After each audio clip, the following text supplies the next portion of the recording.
خیر جزا سبق جزا الحمدللہ عز و جل. آج ہم نے جتنے بھی وعدے کیے سب پورے ہوئے. بولے سبحان اللہ. دیر بھی صحیح لیکن وہ ناصر فردوس صاحب قبلہ نے فرمایا تھا کہ جتنا لیٹ ہوتا ہے اتنا اچھا ہوتا ہے. اعوذ باللہ من الشیطان الرجیم. بسم اللہ الرحمن الرحیم. الحمدللہ رب العالمین والعاقبۃ للمتقین والصلاۃ والسلام علی سید المرسلین وعلی آلہ وصحبہ اجمعین. میں سید اویس کاظمی باجی صاحب کے تمام خاندان کی طرف سے قبلہ داؤدی صاحب کو ملنگام کی سرزمین پر خوش آمدید کہتا ہوں اور آپ سب لوگوں کو مبارک پیش کرتا ہوں کہ آپ نے اس جلسے کو آج کامیاب کیا. بیسیکلی بات ایسی ہوتی ہے کہ جو اللہ کے ولی کے دربار پر آتے ہیں اس میں اللہ کے ولی اور اللہ کی رضا ہوتی ہے. تو اس ٹائم اس مسجد میں جو بھی جمع ہے اس میں ناگا والی صاحب کی رحمت ہے. کیا آپ اس چیز میں قبولیت رکھتے ہیں؟ میرے ساتھ نعرہ تکبیر.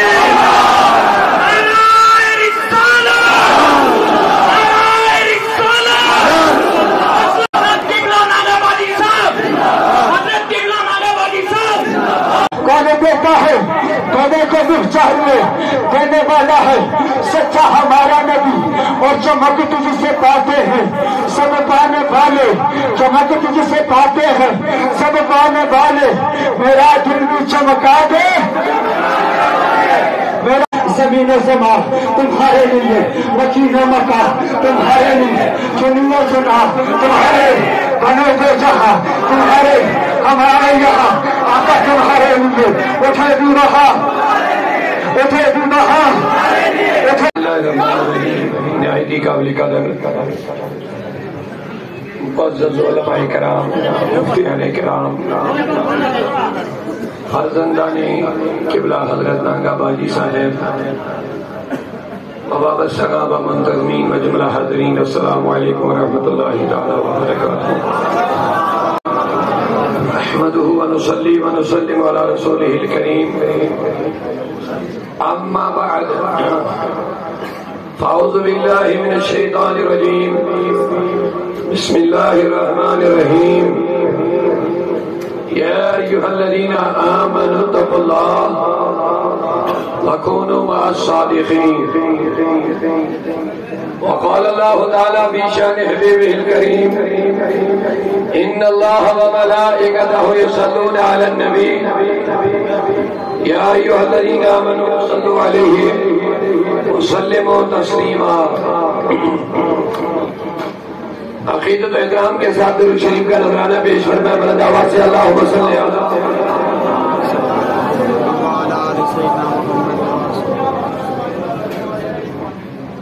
صلاۃ و سلام علیک یا رسول اللہ, صلاۃ و سلام علیک یا حبیب اللہ, وعلی آلک و اصحابک یا شفیعنا یوم الجزا. مولاي صلی وسلم دائما ابدا على حبيبك خير الخلق كلهم محمد سيد الكونين والثقلين والفريقين من عرب ومن عجم, هو الحبيب الذي ترجى شفاعته لكل حول من الأحوال مقتحم. يا كرم الخلق مالي من ألوذ به سواك عند حلول الحادث الأمم. يا رب بالمصطفى بلغ مقاصدنا واغفر لنا ما مضى يا واسع, وعن علي وعن عثمان ذي الكرم. واہ کیا بات ہے رضا اس چمنستان کرم کی, واہ کیا بات رضا اس چمنستان کرم کی. زہرا ہے جس میں کلی حسن پھول حسین پھول. نہایتی قابل قدر حاضرین محترم, اللہ تبارک و تعالیٰ کا احسان ہے فضل ہے کہ ہم اس عظیم الشان موقع پر اس عظیم الشان جلسے میں جمع ہے۔ اللہ تبارک و تعالیٰ کی بارگاہ میں دعا ہے کہ آج کی مجلس اللہ اپنی بارگاہ میں قبول فرمائے، اور جتنے بھی معتقدین اس دربار عالیہ سے وابستہ ہے اللہ سب کی جائز تمناؤں کو پورا فرمائے، اور ہمارے قبلہ حضرت نانگا باجی علیہ رحمہ کے جو وابستگان ان کے فرزندان ارجمندان اللہ تعالیٰ ان کو اپنے والد محترم کے دیے ہوئے مشن پر قائم و دائم رکھیں، اور اللہ ان کی دعاؤں جو ان کی دعائیں امت مسلمہ کے لیے، ہمارے لیے، آپ کے لیے ہوتی ہے، اللہ ہم سب کے حق میں ان کی دعائیں قبول فرمائے۔ مجھے آنے میں دیری ہوگی، اس کے لیے معذرت، اور آج کی مجلس فضائل اہل بیت کی نسبت سے ہے۔ اتفاقاً آج 10 محرم ہی آیا، جس دن ہم نے تاریخ لی ہمیں یہ ذہن میں نہیں تھا کہ یہ 10 محرم ہو گیا۔ بہرحال یہ آل رسول کی برکتیں ہی ہیں، الحمدللہ رب العالمین کہ آج اس عظیم الشان موقع پر ہم جمع ہو گئے۔ 10 محرم اگرچہ ایک طرف پوری امت مسلمہ کے لیے غم کا دن ہے، اس میں کوئی شک نہیں، کیونکہ خاندان رسول کے ساتھ انتہائی بڑا ظلم ہوا ہے اس میں، لہذا قیامت تک مومنین کے دلوں میں اس چیز کا غم ضرور رہے گا، اور رہنا بھی ہے۔ محبت کا تقاضا یہی ہے، دلوں میں غم رہنا ہے، لیکن ایک بات طے ہے کہ ہمارے اسلاف چاہے صحابہ ہو، چاہے اہل بیت ہو، چاہے اولیاء اللہ ہو، انہوں نے دین کے لیے بڑی قربانیاں دی ہے، انہوں نے اسلام کی سربلندی کے لیے اپنی ہر چیز قربان کی ہے، اور کربلا میں شہدائے کربلا نے یہ دکھا دیا کہ ہمیں جان سے پیارا مصطفیٰ کا دین ہے،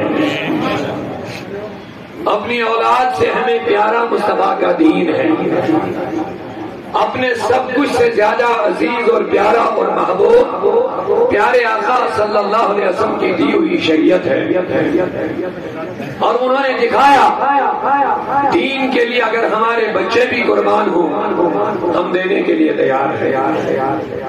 اب چونکہ میں نے ایک آیت تلاوت کی ہے، اب اس آیت اور شہدائے کربلا یا اہل بیت کے ساتھ کیا تعلق ہے بس چند منٹوں میں عرض کروں گا، بات ختم ہو جائے گی، بات سمجھ میں آ جائے گی انشاءاللہ۔ میں نے آیت تلاوت کی، یا ایھا الذین آمنوا اتقوا اللہ، اے ایمان والو اللہ سے ڈرو، اے اللہ والو، اے ایمان والو، کہہ دو محبتوں کے ساتھ، اے ایمان والو۔ یہ 2 چیزیں آ گئی ہیں، اور تیسری چیز آ گئی۔ پہلی 2 چیزیں، ایک تو ایمان، ایک ہے تقویٰ۔ کیا بولیے، ایمان اور تقویٰ، یہ 2 چیزیں۔ تیسری چیز وَكُونُوا مَعَ الصَّادِقِينَ۔ پہلے جب یہ 2 چیزیں آپ کے اندر پیدا ہو جائیں، ایمان اور تقویٰ، ایمان اور جب یہ 2 چیزیں تمہارے اندر آ جائیں جب آپ مومن بن جاؤ گے، لیکن صرف ایمان کام نہیں آئے گا نجات کے لیے، ایمان کے ساتھ تقویٰ ضروری ہے۔ اگر صرف ایمان کافی ہوتا تو اللہ تعالیٰ مومنین کو تقویٰ کی دعوت نہ دیتا، یہ بات آپ ذہن میں رکھیں۔ جتنے بھی کفار ہیں کفار کو ایمان کی دعوت ہے، اور جتنے بھی مومن ہیں سب مومنوں کو تقویٰ کی دعوت ہے۔ سبحان اللہ، بات سمجھ میں آ گئی؟ کافروں کو عمل کی دعوت نہیں ہے، کافروں کو ایمان کی دعوت ہے، کیونکہ ایمان کے بغیر کوئی عمل قابل قبول نہیں، لہذا سب سے پہلے ایمان۔ لیکن اگر صرف ایمان لانا کافی ہوتا تو اللہ تعالیٰ عمل کی دعوت نہ دیتا. پتہ چلا ایمان والوں کو عمل کرنا لازم ہے، بلکہ عمل ایمان والوں ہی کے لیے. جب آپ ایمان لے آؤ گے تو آپ نے اس چیز کا عہد کیا کہ میں نے رب کو مانا، اب رب کی بھی مانوں گا. سبحان اللہ. بات سنیے، ایمان لانے کا یہی مطلب ہوتا ہے، میں نے رب کو مانا اب رب کی بھی مانوں گا. میں نے محمد کو مانا اب محمد کی بھی مانوں گا صلی اللہ علیہ وسلم. یہاں تک بات سمجھ آ گئی؟ اسی کا نام ایمان اور تقویٰ ہے. جس نے ایمان سے لایا، تقویٰ نہ اختیار کیا، اس نے اللہ کو مانا، اللہ کی نہیں مانا. کیا یہ کوئی وفادار ہے؟ ہاں؟ کوئی بندہ اپنے باپ کو کہتا جناب میں مانوں گا تو میرا باپ ہے، لیکن تیرا کوئی حکم نہیں مانوں گا. یہ کوئی سمجھداری ہے؟ یہ کوئی یہ دانش مندی ہے؟ کیا اس چیز سے کسی کا باپ راضی ہو سکتا؟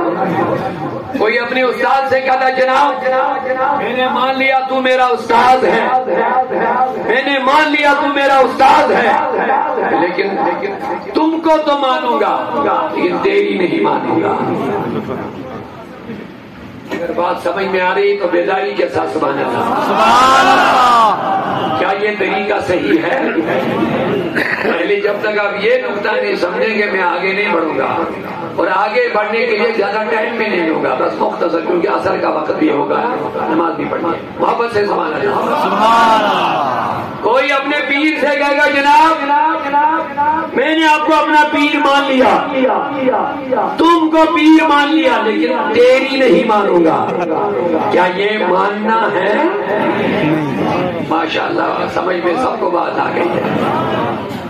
پتا چلا اس نے حقیقت میں نہ استاد کو مانا، نہ باپ کو مانا، نہ پیر کو مانا، نہ کسی کو مانا. تو ماننے کا مطلب یہ ہے کہ تم کو بھی مانوں گا اور تیری بھی مانوں گا، تم کو بھی مانوں گا.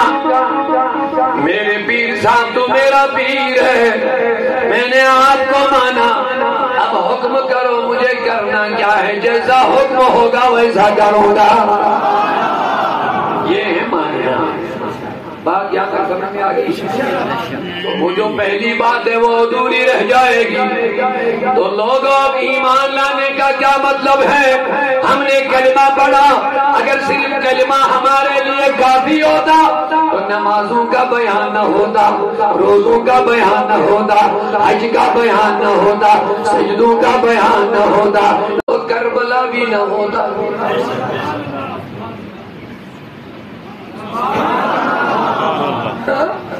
کربلا بھی نہ ہوتا.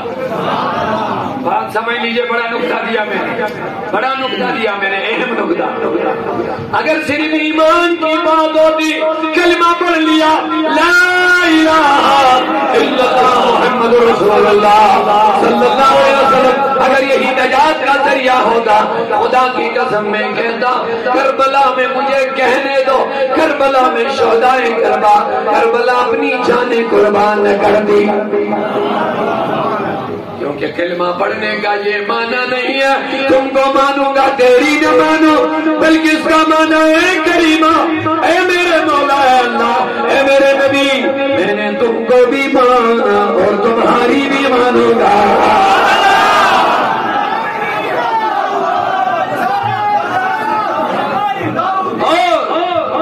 یہی مقصد ہے، تم کو ماننا اور تیری ماننا. جو نماز نہیں پڑھتے، جو نماز نہیں پڑھتے وہ یاد رکھے، انہوں نے رب کو کہا تم کو مانا لیکن تیری نہیں مانی. وہ بڑے بے ادب ہیں، وہ بڑے بے ادب ہیں. آپ کہیں گے بے ادب کیوں ہے؟ تو میں نے کہا ادب کس چیز کا نام ہے؟ ادب ماں نام ہے، جو تیرا استاد تجھے حکم دے گا اس کو بجا لانا، یہی ادب ہے۔ استاد نے حکم کیا، آپ نے اس کے خلاف کیا، یہ ادب ہے یا بے ادبی ہے؟ آپ مجھے لگ رہا آپ بڑے سمجھدار ہیں ماشاءاللہ۔ استاد نے حکم کیا، بچے نے نہیں مانا، یہ ادب کیا یا بے ادبی کیا؟ اب سب سے زیادہ ادب کا حقدار کون ہے؟ ہائے ہائے، سب سے زیادہ ادب کا حقدار کون ہے؟ اسی لیے سب سے زیادہ اعلیٰ ادب بھی اسی کو کیا جاتا ہے، وہ ہے سجدہ۔ سجدے سے بڑھ کر ادب کچھ بھی نہیں۔ باقی جو تعظیم ہے نا اس کی لیول نیچے ہے، سب سے کمال جو ادب ہے وہ سجدہ ہے۔ اسی لیے سجدہ اللہ کے بغیر کسی کو جائز نہیں ہے۔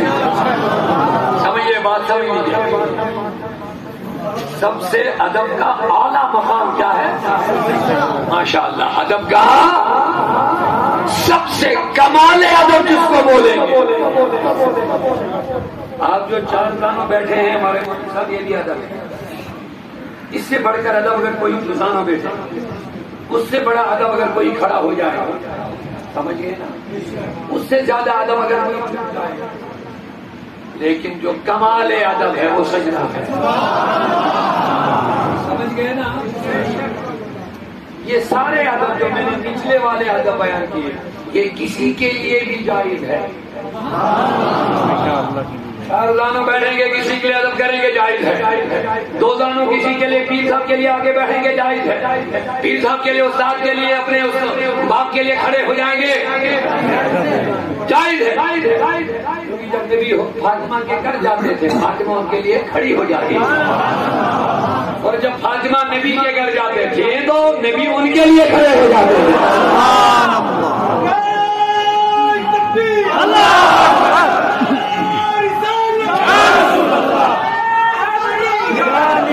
سمجھ میں بات آ گئی؟ دو دانوں بیٹھو کسی کے لیے ادب ہے، چار دانوں بیٹھو ادب ہے، کھڑے ہو جاؤ، تھوڑا جھک جاؤ، ہاں تھوڑا، لیکن سجدہ کسی کے لیے نہیں۔ آپ کہیں گے وجہ؟ میں نے کہا یہ کمال ادب ہے، اور سب سے زیادہ حقدار جو ادب کا ہے وہ اللہ ہے۔ اسی لیے سجدہ صرف کس کو رکھا گیا؟ اللہ کو سجدہ رکھا گیا۔ تو لوگوں بات سمجھ میں اگر آ گئی، اب بتاؤ اللہ کا ادب کیا ہے؟ رب کہتا بندو سجدہ کرو، ہم نہیں کرتے، تو کیا ہم نے اللہ کا ادب کیا ہے؟ سمجھ نہیں رہے شاید بات، کیا ہم نے ادب کیا ہے؟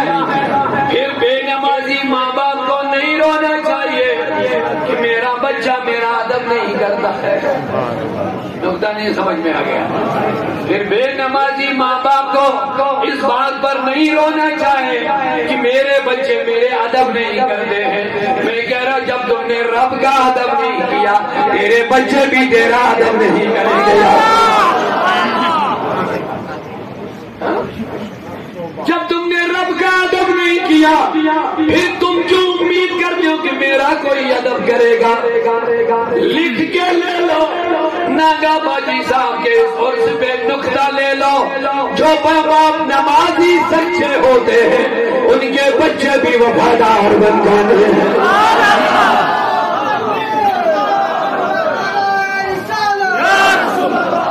یہاں تک نقطہ سمجھ میں آ گیا؟ اب اللہ کو ماننا ہے، اللہ کی بھی ماننا ہے۔ بس میں نے ایک اشارہ دیا، کیونکہ نماز تمام اعمال میں اعلیٰ عبادت ہے، سجدہ تمام اعمال میں افضل عبادت ہے۔ اسی لیے میرے دوستوں کربلا کے دولہا نے آخری سانسیں بھی سجدے میں لی ہے۔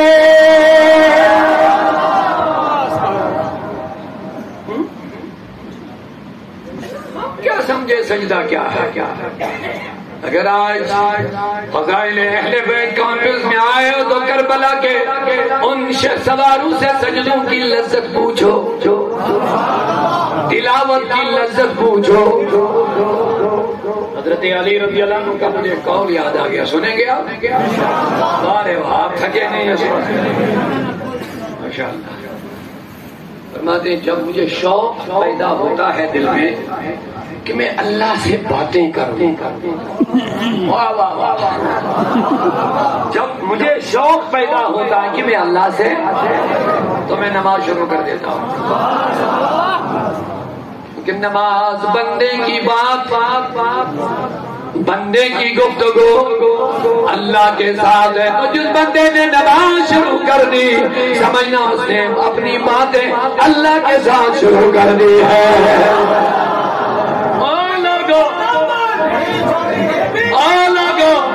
کیوں دائیں بائیں بھٹکتے ہو؟ اقبال نے کہہ دیا وہ ایک سجدہ، وہ ایک سجدہ جسے تو گرا سمجھتا ہے، دیتا ہے آدمی کو ہزار سجدوں سے نجات۔ اللہ کا سجدہ سیکھو، کرو اور ان سجدوں کی لذتیں حاصل کرو۔ میرے دوستو، سجدہ اللہ سے ملاقات ہے، سجدہ ملاقات ہے، اللہ سے ملاقات ہے، نماز اللہ سے ملاقات ہے۔ سب کرنا چاہتے ہیں؟ کام نہیں ہوگا۔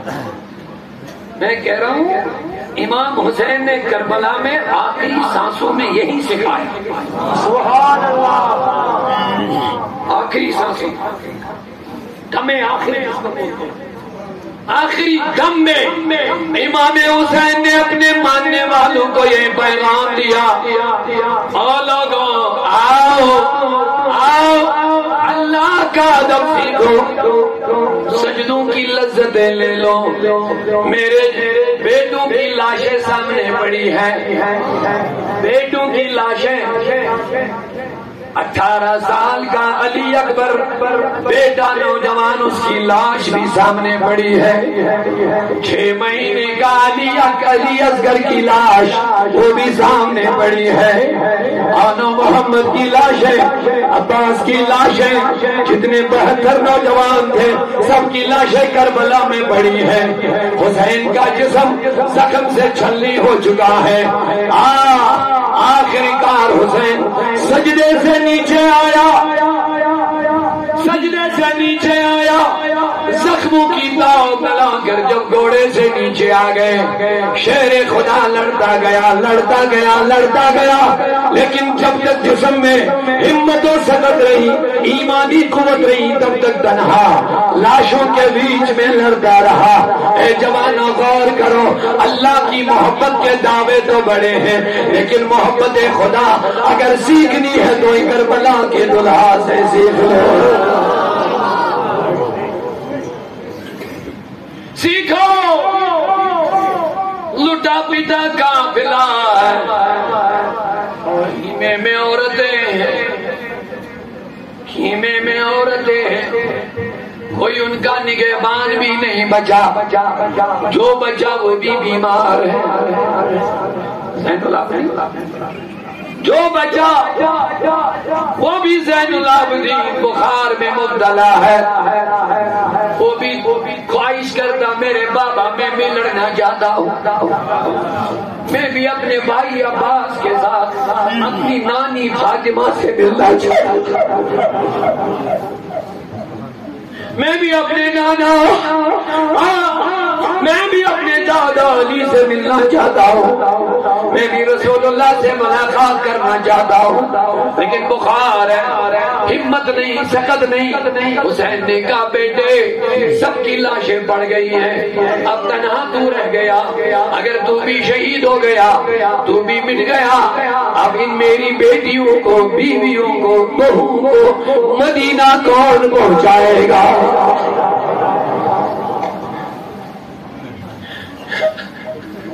ان کو کون مدینہ لے گا؟ یہاں مجھے کوئی ہمدرد نظر نہیں آ رہا، یہاں مجھے کوئی ہمارا شکیب اور محب نظر نہیں آ رہا، لہذا زین العابدین تو مت لڑ، تو میدان میں مت جا، کیونکہ تجھے میرے شہید ہونے کے بعد تمہیں ان پاکیزہ، پاک دامن، پاک سیرت، پاک صورت، اسلامی بابردہ خاندان رسول کی ان بیٹیوں کے ساتھ مدینہ تک جانا پڑے گا۔ اب بتا اس حال میں جب انسان ہوگا، اس حال اس کی کتنی خطرناک حالت ہوگی، بتاؤ، تھوڑا انصاف کرو۔ اہل بیت کی سبیل بنانے والوں، ان کے نام پہ صدقے کرنے والوں، میں تمہیں مبارکباد دیتا ہوں، لیکن صرف صدقہ، پانی، کھانا کھلانا اہل بیت سے محبت نہیں ہے، اسلام کی خدمت کرو۔ نماز نہیں پڑھیں گے اور کہیں گے ہم عاشقان اہل بیت، کون سی محبت ہے یہ؟ کون سی محبت؟ ہماری بیٹیاں پردہ نہیں کریں گے اور کہیں گے ہم فاطمہ کے گھرانے کی بیٹیوں کے وفادار ہیں۔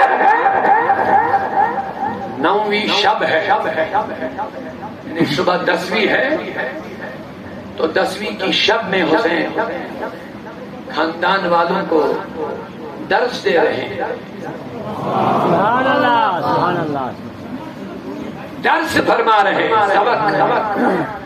میرے وفاداروں، میری بیٹیوں، بیویوں اور نوجوانوں، خبردار، آج کی رات ساری رات اللہ کی یاد میں گزارو، عبادت میں گزارو، سجدوں میں گزارو۔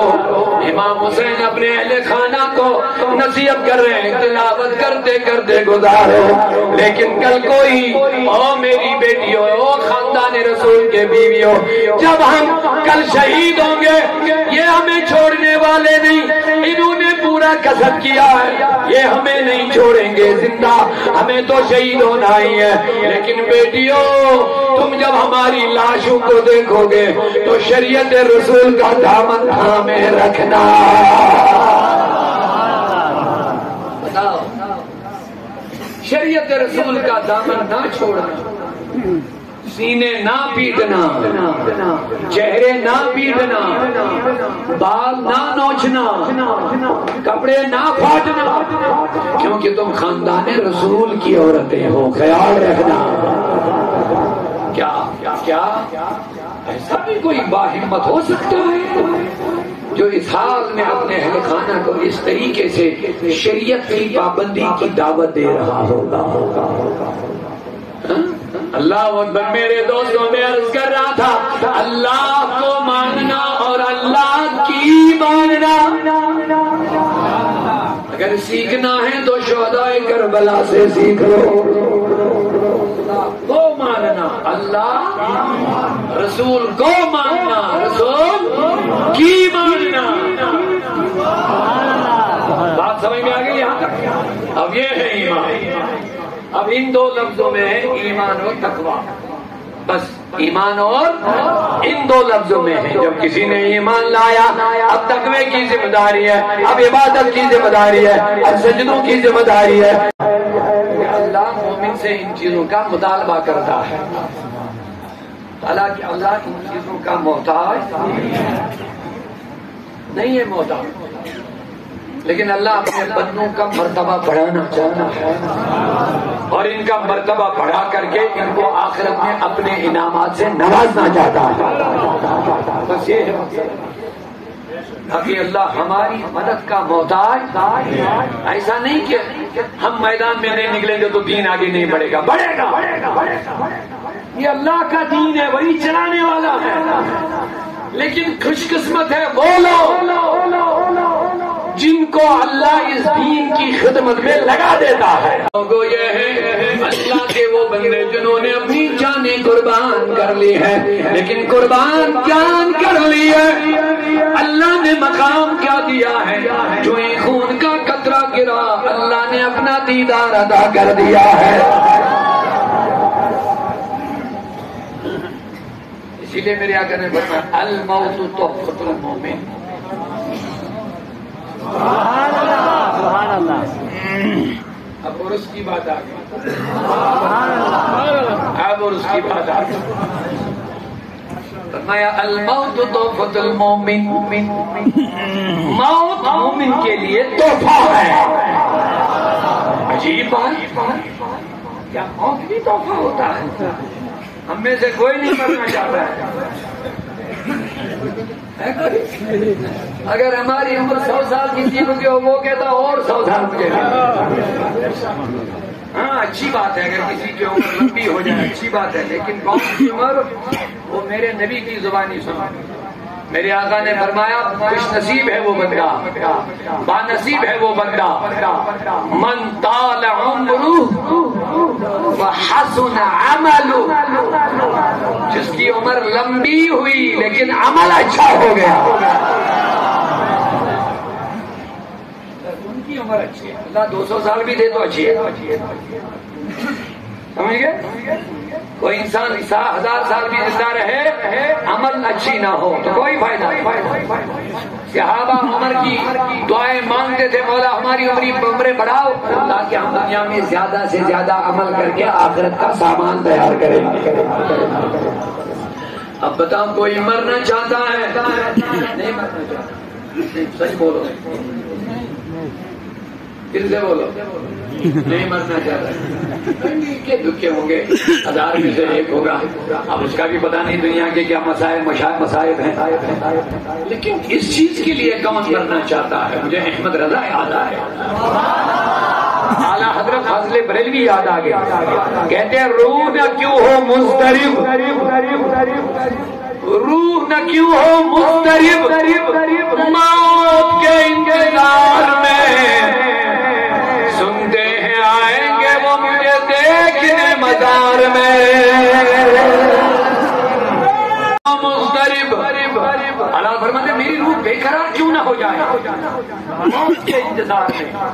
کسی کی روح موت کے انتظار میں بے چین نہیں ہوتی ہے، لیکن احمد رضا فرماتے میری روح ضرور بے چین ہے کہ میں موت میں روح نہ کیوں ہو مضطرب موت کے انتظار میں، سنتے ہیں آئیں گے وہ نبی، سنتے ہیں آئیں گے وہ مجھ کو دیکھنے مزار میں۔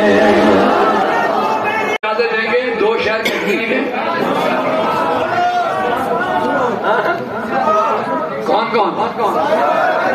آپ بہت سارے سنیں گے نہیں لیکن ساتھ تو دیں گے انشاءاللہ۔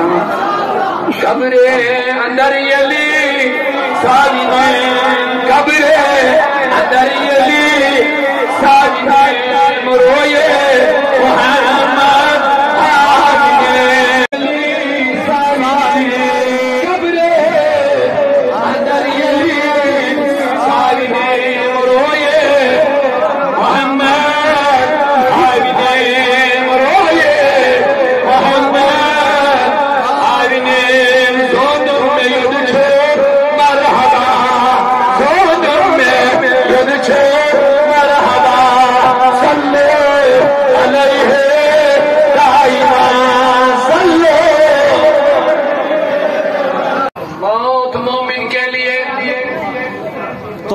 محمد تھوڑا توجہ سے ہٹ گئے۔ میرے نبی کی حدیث ہے موت مومن کے لیے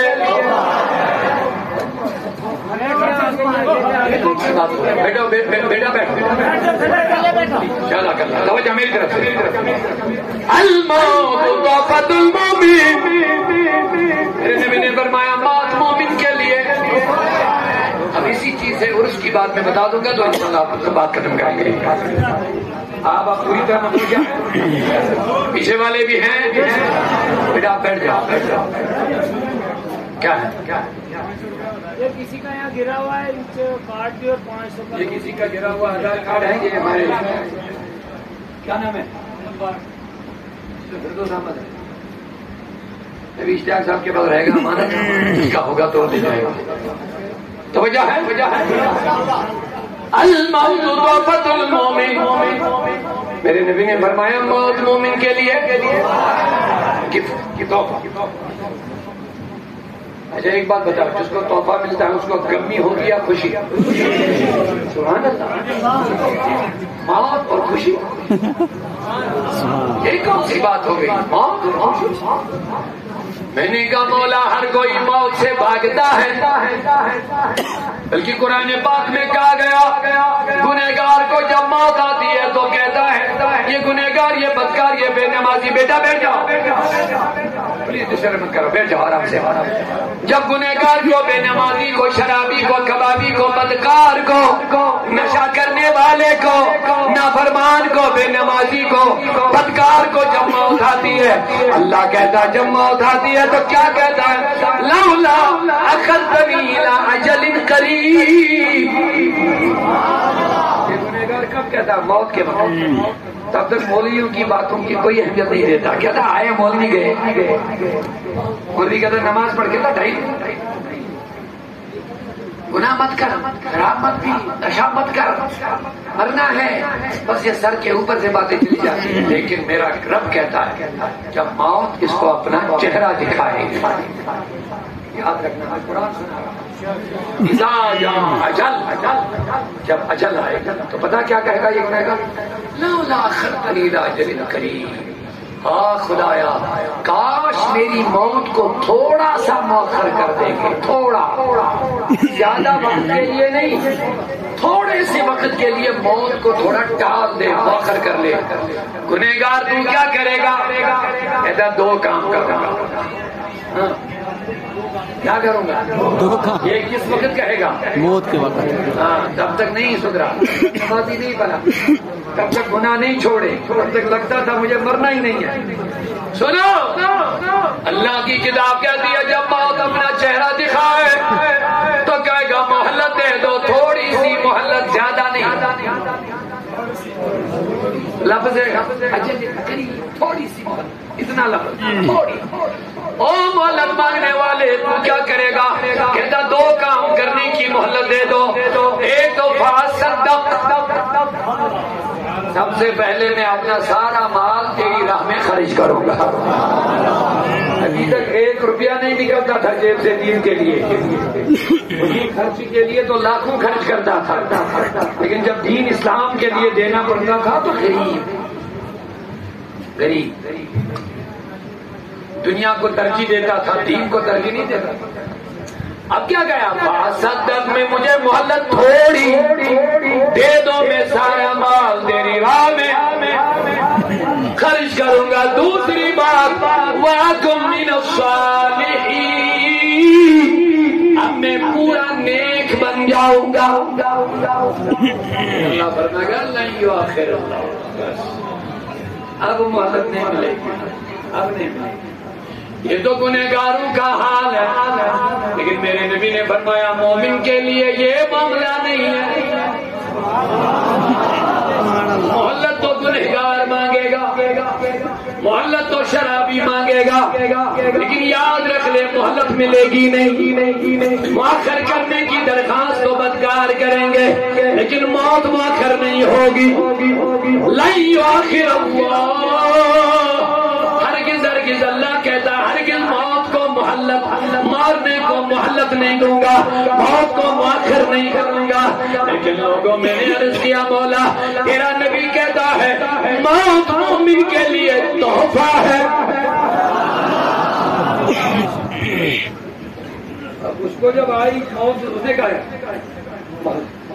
کرنا نہیں چاہتا، کیا کرے گا؟ مال خرچ کروں گا، کیا کرے گا؟ نیک بن جاؤں گا۔ اب اس کو نیک بننا ہے، لیکن بابا جی کے جیسے مومن کو جب موت آتی یہ مہلت نہیں مانگتے ہیں۔ ارے مہلت کیا مانگیں گے؟ میرے نبی نے کہا ان کے لیے تو تحفہ مل رہا ہے، ان کے لیے موت کوئی مشکل چیز نہیں ہے، کہ میرے نبی نے فرمایا الموت تحفۃ المومن۔ بابا ناگاجی علیہ رحمہ جیسے ولیوں کے لیے، اللہ کے محبوبین کے لیے موت کوئی تکلیف دہ چیز نہیں ہے، بلکہ میرے نبی نے فرمایا ان جیسے لوگوں کے لیے موت تحفہ ہے۔ اب بتاؤ اس کو جب آئی تو اس نے کیا مانگی؟ ارے واہ بڑے ہوشیار ہیں آپ ماشاء اللہ۔ پہلے والے کو جب آئی اس نے کیا مانگی؟ اب جب مومن کو آئے گی، صالح کو آئے گی، نیکوکار کو آئے آئے گی، بھی کو آئے گی. یہ مہلت نہیں، مہلت کہاں مانگے گا؟ یہ کہتا موت جلدی آ جا، یہ کہتا موت جلدی آ جا، جلدی آ جا، میں تو تیرے ہی انتظار میں تھا. توجہ ہے، یہ لوگ کچھ فرمائشیں کر رہے ہیں لیکن ٹائم گزرتا رہا کہ مجھے ٹائم ہے ایک اور مجلس میں جانا. 2 مثال پڑھیں گے، اس سے بھی انشاءاللہ وہ پڑھیں گے. لال زارا نق سلام، وہ پڑھیں گے 2 شاید، لیکن آپ محبت سے ذرا سبحان اللہ کہہ دیجیے. مومن کو جب موت آتی ہے، اس کے لیے میرے نبی نے فرمایا موت موت جب تحفہ ہے تو تحفہ جب جب ملتا ہے تو انسان کو کم ہوتا ہے یا خوشی. تو پتا چلا جب نیکو کار کو موت آتی ہے یہ مہلت نہیں مانگتا ہے، یہ کہتا جلدی کر، موت دیر مت لگا، روح کیوں ہو مضطرب، موت کے انتظار میں، او موت جلدی آ جا، میں تو اسی گھڑی کا انتظار کرتا تھا. میں نے عرض کیا میرے نبی موت مومن کے لیے تحفہ کیوں ہے؟ ایک جملہ لے لو جلدی سے، موت مومن کے لیے، تو کہتے ہیں مومن کے لیے دنیا قید خانہ ہے. مومن الدنیا سجن للمومن، دنیا مومن صالح کے لیے کیا ہے؟ جب انسان قید خانے سے رہا ہوتا ہے اس کو خوشی ہوتی ہے یا غم؟ اسی لیے جب مومن انتقال کرتا ہے وہ قید سے نکل جاتا ہے، وہ قید سے نکل جاتا ہے، قید سے رہا ہو جاتا ہے، قید سے چھوٹ جاتا ہے. میں آپ کا ذہن بیدار کرنا چاہتا ہوں، بتاؤ لوگوں جب کوئی قید سے نکلتا ہے ایک خوشی اس کو اس وقت ہوتی ہے، دوسری خوشی جب وہ اپنے اہل خانہ سے ملتا ہے. پہلی خوشی جب قید سے نکلتا ہے، دوسری خوشی جب وہ اہل خانہ سے ملتا ہے، اس کو تو خوشی ملتی ہے. لیکن سوال کرنے والے سوال کرتے جناب آپ لوگ عرس مناتے ہو اور اس کے معنی خوشی. آج تو مثال کا دن ہے، آج تو غم ہونا چاہیے. کیا توجہ ہے؟ شہدائے کربلا گئے ہیں، ٹھیک ہے، لیکن آج تو سر پیٹنا چاہیے، کپڑے پھاڑنے چاہیے، سینہ پیٹنا چاہیے. لیکن آج ہم ان کے عرس پر مسرت کا اظہار کریں گے، یہ کون سی بات ہے؟ آج ولی کا وصال کا دن ہے، وہ ہم سے جدا ہو گئے، یہ تو غمی کا دن ہے. آپ خوشی عرس مناتے ہو، عرس کے معنی خوشی، عرس کے معنی بولیے، عرس کے معنی میرے کا سنو لوگوں، ہم عرس کیوں مناتے ہیں؟ مومن جب انتقال کرتا ہے اس کو 2 خوشیاں ہوتی ہیں. اس کو کتنی خوشیاں ہوتی ہیں؟ نمبر 1 قید سے، ابھی سنا رہا ہوں، قید سے چھوٹ گیا تو نمبر 1 خوشی یہ. دوسری خوشی میں نے کہا کون سی خوشی ہے؟ بلال مزنی رضی اللہ عنہ یاد آ گئے. بلال بن حارث مزنی رضی اللہ عنہ مرنے کا وقت آیا، نبی کا صحابی ہے، انتقال کا ٹائم آیا، بیوی سرہانے آ گئی، رونے لگی، ہائے افسوس، ہائے حسرت. تو حضرت بلال مزنی رضی اللہ عنہ نے کہا میری بیوی ہائے حسرت مت کرو، واہ فرحتا کرو. واہ فرحتا کے معنی واہ خوشی، واہ خوشی. اس نے کہا مجھے کہاں خوشی ہے؟ کہاں خوشی ہی ہے. کہا میرے شوہر خوشی کیسی ہے؟ کہا ابھی موت آ جائے گی، میں دنیا کے قید سے چھوٹ جاؤں گا اور اپنے اللہ اور رسول سے ملاقات کروں گا.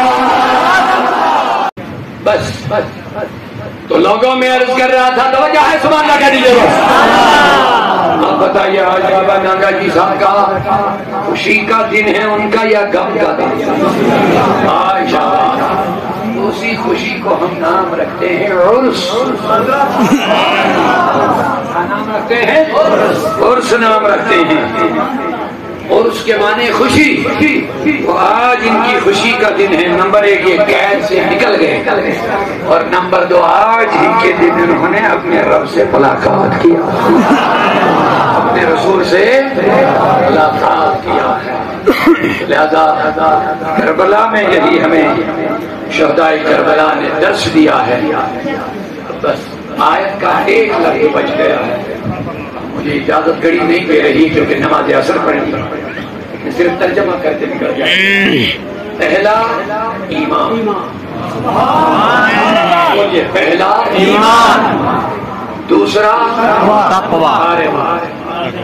تقویٰ میں نے عمل, برائی کو چھوڑو, نیکی اختیار کرو, یہ تقویٰ ہے. ماشاءاللہ, برائی کو چھوڑو, نیکی کو اختیار کرو, یہ کیا ہے؟ تقویٰ. اونچا بولی تقویٰ. اہل بیت نمازی تھے, شریعت کے پابند تھے, دین محمدی کے خدمت گزار تھے, تو پھر ہمیں بھی بننا پڑے گا. اپنی جان سے, اولاد سے, مال سے, سب کچھ سے زیادہ ہمیں نبی اور اللہ کا دین محبوب رکھنا ہے. اس کے لیے اگر ہمیں سب کچھ لٹانا پڑے لٹ جائے, لیکن مصطفیٰ کا دین بن جائے. یہ پیغام ہمیں کس نے دیا؟ کربلا میں شہدائے کربلا. لہذا حسین نے جو نصیحت کی 10ویں شب کو, میری بیٹیوں زینب, فلانی فلانی, سکینہ, سغرا وغیرہ سر نہ پیٹنا, کیونکہ یہ شریعت رسول نہیں ہے. سینہ نہ پیٹنا, یہ شریعت رسول نہیں ہے. بال نہ نوچنا, یہ شریعت رسول نہیں ہے. حسین فرما رہے ہیں, میرے خاندان والوں, میں شریعت رسول ہی کی حفاظت کے لیے کربلا میں آیا. اگر تم نے کوئی غیر شرعی کام کیا ہے تو میری جان دینا کس کام کا ہے؟ اور اس کا بھرپور مظاہرہ برسوا زینب کے ساتھ ساری خاندان رسول کی بیٹیوں نے کیا ہے. لاشوں کے سامنے سے گزرے لیکن اوف تک نہیں کیا. اللہ کے حکم کے سامنے راضی رہ گئی اور اللہ نے ان کا مرتبہ بڑھا دیا. میری گزارش ہے, ہم اس کے بدلے میں کیا دے سکتے ہیں, لیکن اتنا ضرور ہے, سب سے پہلے ان سے محبت کرنا ہمارے لیے عین ایمان ہے. آل رسول سے محبت کرنا لازمی چیز ہے ہمارے لیے, کیونکہ آل رسول نبی کے جسم کا حصہ ہے. فاطمہ کو جب کہا فاطمہ تم بدت من جسد, فاطمہ میرے جسم کا حصہ ہے, پھر کیا بچ گیا؟ اور اتنی پاکیزہ ہے, اتنی پاکیزہ ہے. دنیا کی جتنی خواتین آج تک آئیں گی, اللہ کے نظام کے تحت ان کو مہینے میں ایک بار ایک تکلیف ہو جاتی ہے. ہم سب ماں بہن والے ہیں, بیٹی والے ہیں, یہ تکلیف ہو ہی جاتی ہے. ایک بار شادی ہو جاتی ہے, شادی کے بعد بندھن جب ہو جائے, میاں بیوی قریب آ جائیں, اللہ ان کو کوئی بچہ دینا چاہے تو وہ مہینے کی تکلیف بند ہو جاتی ہے. تو ماں سمجھتی ہے اللہ نے مجھے بچہ عطا کرنا, یہی ایک دستور ہے, یہی طریقہ. لیکن قربان جاؤ فاطمہ کی پاکیزگی پر, اس کو عمر بھر کبھی یہ تکلیف ہوئی نہیں. فاطمہ الزہرا کو کبھی یہ تکلیف, لیکن اب سوال پیدا ہوا, میرے رب کا نظام یہی ہے کہ ماں کے بچہ دانی میں جب خون رک جاتا ہے تو بچہ بننا شروع ہو جاتا ہے. لیکن فاطمہ کو جب تکلیف کبھی ہوئی نہیں, جب خون کبھی نکلا نہیں, جب یہ منتھلی تکلیف کبھی ہوا نہیں, میں نے سوال کیا مولا حسن حسین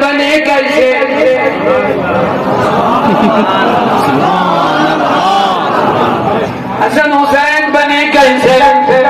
دنیا کا نظام یہی خون رکے تو بچہ بن جائے. فاطمہ کو جب کبھی آیا نہیں تو حسن حسین بنے کیسے؟ اللہ حضرت نے خوب ترجمانی فرمائی ہے. محدث بریلوی فقیہ اعظم مجدد اعظم امام احمد رضا علیہ الرحمہ نے خوب ترجمانی فرمائی. تیری نسل پاک میں بچہ بچہ نور کا، تیری نسل پاک میں بچہ بچہ نور کا، تیری نسل پاک میں بچہ بچہ نور کا، تو ہے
لے جاتا ہے.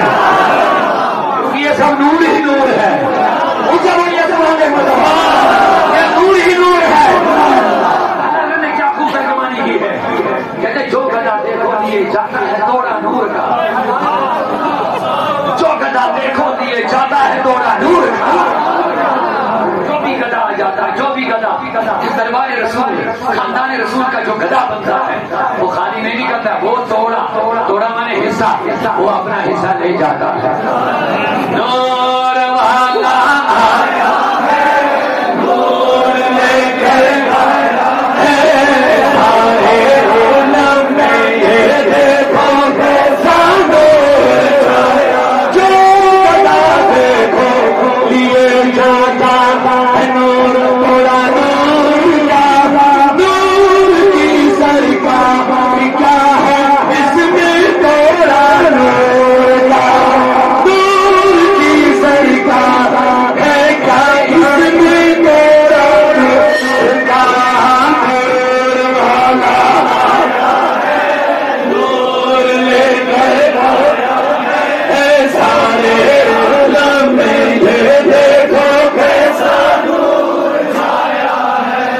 وہاں کے نام کربل کے لال زادہ اکثر وہاں کے کربل کے لال زادہ اکثر دیش ہے تاب دادا جان سا اکثر دیش ہے تاب دادا جان سا اکثر وہاں کے کربل لال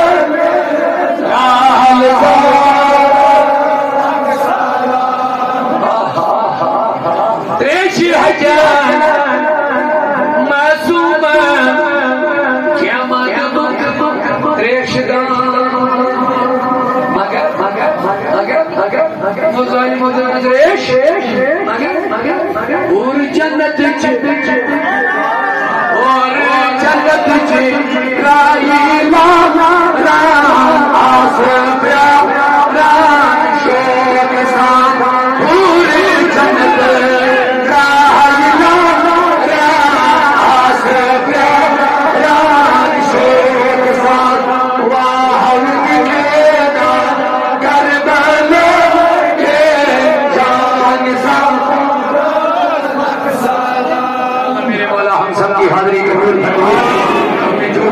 بارگاہ میں سے قبول فرما. یہاں کچھ عذاب ہے نہیں سب لوگ